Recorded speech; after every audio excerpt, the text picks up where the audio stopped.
अस्सलाम वालेकुम। आज हमारा टॉपिक ऑफ डिस्कशन है द न्यूक्लियस। इससे प्रीवियस वीडियोस में हम डिस्कस कर चुके हैं कि कुछ ऑर्गेनेलीज़ के बारे में, उनकी उनके मिनिमल से फंक्शन के बारे में, उनके मिनिमल से स्ट्रक्चर के बारे में, या वो किस तरह साइमल्टेनियसली वर्क करती हैं, या वो एक दूसरे के कोऑर्डिनेशन में किस तरह काम करती हैं। हम ये सब अब आज से इससे ऑनवर्ड जितने भी लेक्चर्स हैं उनके अंदर हम ऑर्गेनेलीज़ को ब्रीफली डिस्कस करेंगे लॉन्ग क्वेश्चन के पॉइंट ऑफ व्यू से। तो सबसे पहला टॉपिक है हमारे पास द न्यूक्लियस, जिसको command centre of the cell भी कहा जाता है। अब command centre of the cell नाम से ही पता चल रहा है, कमांड का मतलब होता है हुक्म देना। तो जो न्यूक्लियस है, इसका मेन जो सेल में फंक्शनिंग होती है वो कमांड करने की होती है, यानी कि सारे सेल के अंदर जो कोऑर्डिनेशन है वो न्यूक्लियस पैदा करता है। न्यूक्लियस के हुक्म देता है कि ये एक्शन अब इस वक्त में इस जगह पे होगा, तो उसी तरह जो सेल है वो फंक्शनिंग परफॉर्म करता है। तो सबसे पहले इसका इंट्रोडक्शन देख लेते हैं। इसके इंट्रोडक्शन में क्या है कि the nucleus is often refer to as the control centre और ब्रेन ऑफ द सेल। ये लाइन ब्रीफ बिल्कुल एग्जैक्ट एक्सप्लेन करती है कि न्यूक्लियस का बेसिक जो फंक्शनिंग है सेल के अंदर वो ब्रेन की है। जिस तरह ह्यूमन के अंदर ब्रेन फंक्शन परफॉर्म करता है, ब्रेन का काम होता है सारे जो बॉडी है उसके कोऑर्डिनेशन में वर्क करवाना, तो इसी तरह जो सेल है उसके अंदर जो मेन फंक्शनिंग है वो न्यूक्लियस की होती है। Nucleus as a brain work करता है या कंट्रोल करता है पूरे सेल की फंक्शनिंग को। इट इज़ एन इसेंशियल और organelle found in eukaryotic cell. ये यूक्रियोटिक सेल्स में पाई जाती है। अब इसी के चलते हम प्रोक्रियोटिक और यूक्रियोटिक के दरम्यान भी माइनर सा डिफरेंस देख लेते हैं। जो प्रोक्रियोटिक सेल्स होते हैं ना, ये ओरिजिनेटिंग सेल्स कह सकते हैं इनको, कि मतलब कि ज़्यादा कॉम्प्लेक्स नहीं होते, इनके अंदर न्यूक्लियस नहीं होता, इनके अंदर न्यूक्लियर एनवेलप नहीं होती, इनकी जो ऑर्गेनेलीज होती हैं वो बहुत ज़्यादा वेल डिवेलप्ड नहीं होती। जो यूक्रियोटिक होते हैं ये प्रोक्रियोटिक के मुकाबले थोड़े से कॉम्प्लेक्स होते हैं। कॉम्प्लेक्स होने के साथ साथ ये इनके अंदर न्यूक्लियस भी होता है, इनके अंदर न्यूक्लियर एनवेलप भी होता है, इनकी जो सारी ऑर्गेनेलीज होती हैं वो वेल डिवेलप्ड होती हैं, क्योंकि उन्होंने ज़्यादा फंक्शनिंग परफॉर्म करनी होती है as compare to prokaryotic cells में। ठीक है, और जो प्रोक्रियोटिक सेल्स होते हैं उनको हम यूँ कह सकते हैं कि वो एंसेस्ट्रल सेल्स होते हैं, और जो यूक्रियोटिक सेल्स होते हैं ये हमारे पास इवॉल्व्ड सेल्स होते हैं। इससे ऑनवर्ड हमारे पास क्या लाइन है कि and plays in central role in regulating cellular activities. अब जो प्लांट सेल के अंदर जितनी भी सेलुलर एक्टिविटीज़ होती हैं ये उसमें भी फंक्शनिंग परफॉर्म करती है, उसको रेगुलेट करती है। कौन कौन सी एक्टिविटीज़, यहाँ पे कुछ एक्टिविटीज़ मेंशन भी की गई हैं, जिस तरह including growth, metabolism, protein synthesis and reproduction, यानी सेल डिवीजन। तो क्योंकि सेल के अंदर तो रिप्रोडक्शन ऑफ स्प्रिंग जो उनसे सेल डिवीजन के थ्रू ही आता है ना, कि एक सेल डिवाइड होता है, 2 डॉटर सेल्स में कन्वर्ट हो जाता है। तो ये सारी जो सेलुलर एक्टिविटीज़ होती हैं सेल के अंदर, वो सारी को जो कमांड करता है, जो कोऑर्डिनेट करता है, वो न्यूक्लियस करता है। इससे नेक्स्ट है इसकी डिस्कवरी। इसको सबसे पहले डिस्कवर किसने किया? अच्छा, इसके पहले हम न्यूक्लियस के अगर वर्ड की बात करें, जो द वर्ड न्यूक्लियस है, ये जो न्यूक्लियस है इसका मीनिंग होता है, इसका जो अगर लिटरल मीनिंग टर्म्स में हम इसका मीनिंग देखें तो इसका मतलब होता है स्मॉल नट, मतलब एक छोटा सा नट किसको कहते हैं? यहाँ पे कैरल के तौर पे है, मतलब कोई जो खाने वाले जो नट्स होते हैं उसकी टर्म्स में इसको यूज़ किया गया, यानी कि एक सख्त सा मटेरियल, एक छोटा सख्त सा नट, उसको न्यूक्लियस कहा जाता है। ठीक है, तो इसी को फिर आगे इसमें रॉबर्ट ब्राउन ने 1831 में सबसे पहले उसने इसको डिस्कवर किया। उसने इसके राउंड स्ट्रक्चर को देखा, उसने इसके जो फंक्शनिंग है वो देखा, और उसने इसको अपीयरेंस वाइज इसको न्यूक्लियस का नाम दिया। He observed a dark round structure inside plant cell and named it as nucleus. इसने सबसे पहले ये प्लांट सेल के अंदर ऑब्जर्व किया था। उसके बाद नेक्स्ट है हमारे पास structure of the nucleus. Nucleus का स्ट्रक्चर कैसा होता है? तो the nucleus is enclosed within a double membrane known as nuclear envelope which separates it content from cytoplasm. तो न्यूक्लियस क्या होता है? ये एक डबल मेम्ब्रेन के अंदर एनवेलप्ड होता है, एनक्लोज्ड होता है, बाउंडेड होता है, जो इसको न्यूक्लियर एनवेलप बोलते हैं। एनवेलप का मतलब क्या होता है? कोई भी कवरिंग का बेसिक फंक्शन ही ये होता है कि वो अंदर के मटेरियल को बाहर के मटेरियल से प्रोटेक्ट करता है। ठीक है, तो न्यूक्लियर एनवेलप को इसको हम एज अ न्यूक्लियस का इंटेग्यूमेंट भी कंसीडर कर सकते हैं, कि ये उसको आउटर एनवायरनमेंट से, यानी कि जो सेल का साइटोप्लाज्म होता है उससे प्रोटेक्ट करता है, कि जो अंदर जो न्यूक्लियस के अंदर का जो न्यूक्लियोलस और बाकी जो मटेरियल, क्रोमेटिन मटेरियल होता है, वो साइटोप्लाज्म के साथ मिक्सअप ना हो जाए और फिर इसकी फंक्शनिंग या इसके स्ट्रक्चर को अफेक्ट ना करे। नेक्स्ट है हमारे पास इसके मेन कुछ इसके स्ट्रक्चर में कुछ पार्ट्स आ जाते हैं न्यूक्लियस के, जिसमें सबसे पहले है न्यूक्लियर एनवलप। ये भी बात हो गया, ठीक है, एनवलप का काम क्या होता है, उसकी कवरिंग करना, उसको प्रोटेक्ट करना, ताकि न्यूक्लियस जो सा है, न्यूक्लियस के अंदर का जो मटेरियल है वो बाहर साइटोप्लाज्म के साथ मिक्सअप ना हो जाए और अफेक्ट ना करे सेल डिवीजन को या बाकी और भी जो फंक्शनिंग हो रही होती है न्यूक्लियस के अंदर उसको। और इसके अंदर क्या होता है, इसमें एडिशनल चीज़ ये है कि इसमें न्यूक्लियर पोर्स होते हैं। अब न्यूक्लियर पोर्स क्या होते हैं, पोर्स नाम से ही पता चल रहा है कि पोर सुराख को कहते हैं। तो न्यूक्लियर पोर क्या होता है कि न्यूक्लियर एनवलप के अंदर छोटे छोटे सुराख होते हैं। नेक्स्ट है न्यूक्लियर एनवलप। ये ओपनिंग्स होती हैं that regulate the movement of molecules in and out of the nucleus. जाहिर सी बात है, अगर पोर्स हैं तो उसकी सिर्फ उसकी फंक्शनिंग क्या होगी, उसका फंक्शन ट्रांसपोर्टेशन की होगी।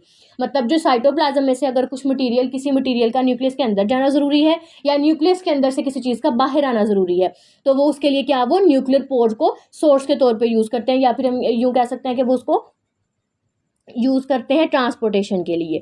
उसके बाद है न्यूक्लियोप्लाज्म। जिस तरह सेल के अंदर एक विस्कस सा मटेरियल होता है और सारी ऑर्गेनेल्स उसके अंदर एम्बेडेड होती हैं ताकि वो अपनी जगह पे फिक्स्ड रहें, इसी तरह न्यूक्लियस के अंदर एक विस्कस मटेरियल होता है, जेली लाइक फ्लूइड होता है, जिसके अंदर क्रोमेटिन मटेरियल और न्यूक्लियोलस दोनों एम्बेडेड होते हैं या अपनी अपनी जगह फिक्स पोजीशन में होते हैं, उसको न्यूक्लियोप्लाज्म बोलते हैं।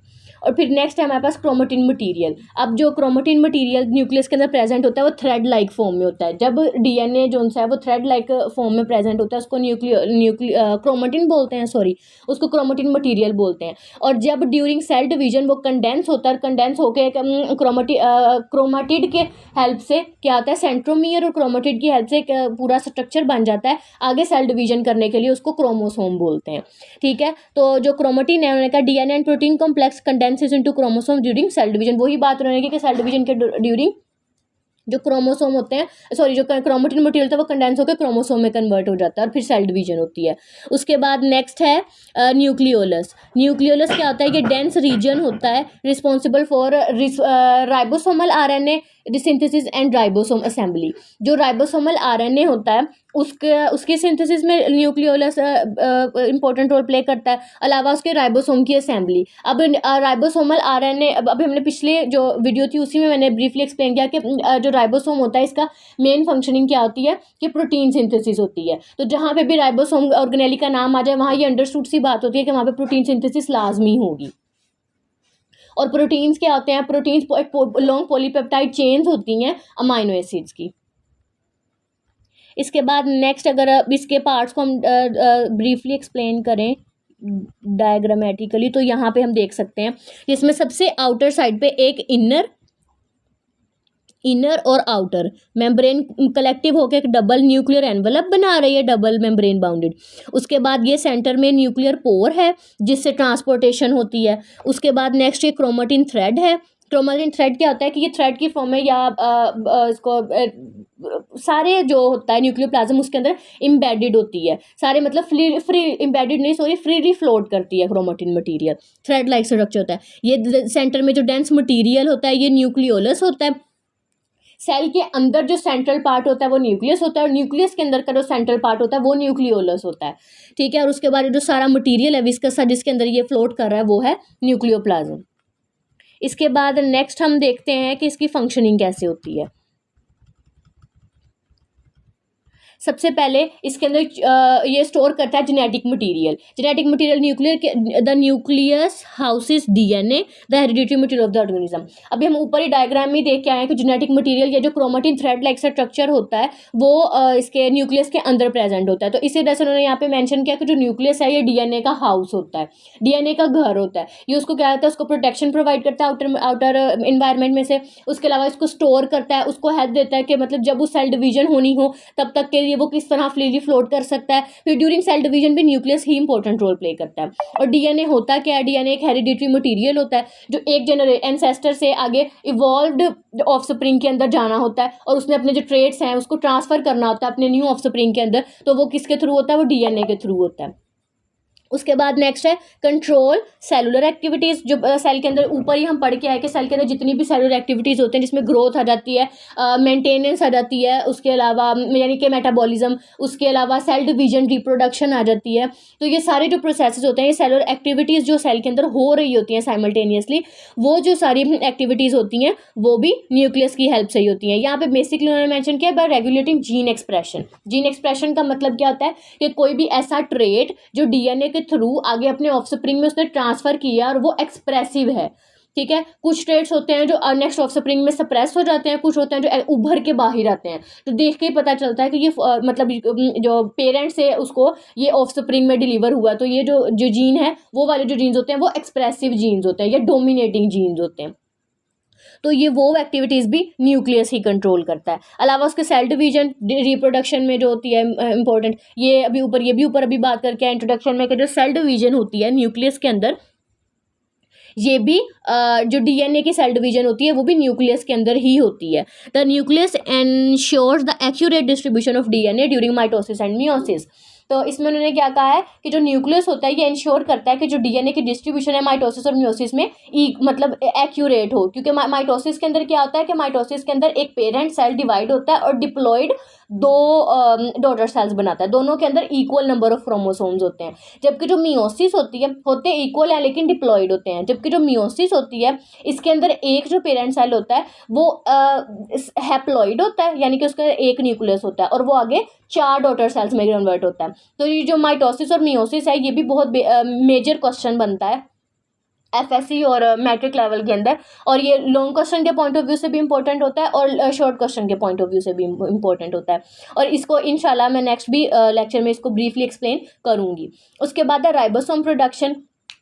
राइबोसोम प्रोडक्शन यानी कि प्रोटीन की सिंथेसिस में भी ये इंपॉर्टेंट रोल प्ले करता है। उसके बाद नेक्स्ट क्वेश्चन यहाँ पे अराइज होता है कि why is this important, why is the nucleus is important. तो ये क्यों है कि विदाउट द न्यूक्लियस जो यूक्रियोटिक सेल होते हैं, एक तो वो फंक्शनिंग प्रॉपरली नहीं कर सकते, उनके अंदर ये एबिलिटी खत्म हो जाती है कि वो अपने फंक्शन को प्रॉपरली परफॉर्म कर सकें। अलावा उसके कि it provides instructions for protein production, ये प्रोटीन प्रोडक्शन के लिए इंस्ट्रक्शन परफॉर्म करती है। प्रोटीन तो बेसिक चीज़ है सेल की फंक्शनिंग में, प्रोटीन्स भी, एटीपी भी, and ensure the inheritance of genetic material across generation. और न्यूक्लियस क्या है, ये इंश्योर करता है कि जो पेरेंट है उससे ऑफ स्प्रिंग में जो इंफॉर्मेशन है वो सही से जाए, ठीक है, अक्रॉस द जनरेशन सही से इंफॉर्मेशन ट्रांसफ़र हो।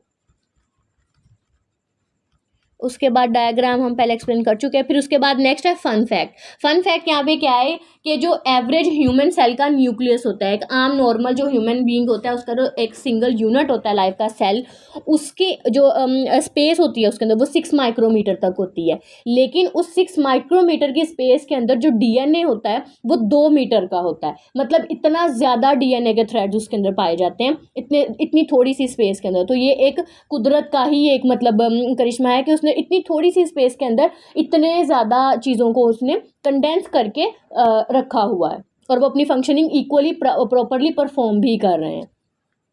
उसके बाद नेक्स्ट कंक्लूजन है। तो कंक्लूजन में यही है कि the nucleus is indispensable to eukaryotic cell. Indispensable का मतलब होता है कि जो यूक्रियोटिक सेल के अंदर जो न्यूक्लियस है ये वो नेसेसरी रोल प्ले करता है, ठीक है, बहुत ज़रूरी, इसका एब्सोल्यूट नेसेसरी। डिस्पेंसिबल का मतलब होता है एब्सोल्यूट नेसेसरी रोल प्ले करता है। तो जो न्यूक्लियस है इसका बहुत ज़्यादा इंपॉर्टेंट रोल होता है यूक्रियोटिक सेल के अंदर। अलावा इसके it act as the central hub for genetic information. तो जेनेटिक इन्फॉर्मेशन को ट्रांसफ़र करना अपने इंसेस्टर से आगे ऑफ स्प्रिंग के अंदर, उसके अंदर भी ये इंपॉर्टेंट रोल प्ले करता है। और अलावा इसके सेलुलर एक्टिविटीज़ को भी कंट्रोल करता है। और understanding this its structure and function allows us to appreciate the complexity and precision of life at cellular level। तो इसके स्ट्रक्चर और फंक्शन को अंडरस्टैंड करके हमें क्या पता चलता है कि ये कितना वक्त के साथ साथ इवॉल्व होकर कॉम्प्लेक्स हुआ है जो सेल है या न्यूक्लियस है। अलावा इसके सेलुलर लेवल में इसके अंदर कितनी प्रिसीजन है, प्रिसीजन मतलब कितना प्रिसाइजली फंक्शन परफॉर्म कर रही है हर चीज़ अपनी अपनी जगह पे। तो आज के टॉपिक में हमने न्यूक्लियस के बारे में पढ़ा, उसकी फंक्शनिंग पढ़ी, उसके स्ट्रक्चर पढ़ा, और इंशाल्लाह नेक्स्ट भी एक सेकेंड ऑर्गेनेली माइटोकॉन्ड्रिया के बारे में स्टडी करेंगे। और अगर इस वीडियो से रिलेटेड कोई भी क्वेश्चन आपके माइंड में राइज हो तो आप कमेंट सेक्शन में मेंशन करके पूछ सकते हैं। और अलावा इसके please like, subscribe and share my channel. Thank you.